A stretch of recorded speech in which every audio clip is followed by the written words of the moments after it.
Экология – это наука о законах жизни, природы. В переводе с греческого языка слово «экос» – дом, «логос» – наука, то есть экология – наука о доме.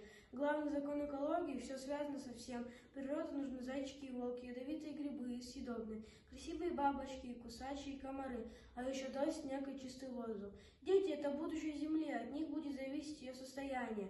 В последующие десятилетия поэтому необходимо менять свое отношение к природе, заботиться о ней и ее представлениях.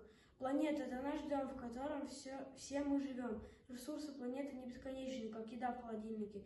Место на планете тоже не бесконечное, как место в мусорном ведре. Важно думать наперед и понимать, откуда берутся ресурсы, для того, чтобы мы покупаем и куда деваются вещи, когда они становятся нам не нужны. Сегодня мы с одноклассниками покажем, как из простых коробок и пустых бутылок сделать хорошие сувениры.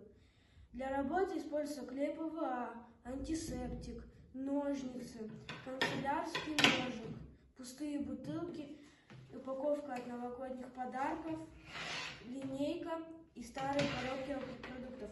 При этом соблюдаем технику безопасности при работе с режущими инструментами. Первое. Берем коробку, очищаем от первого слоя и режем на полосы нужного размера.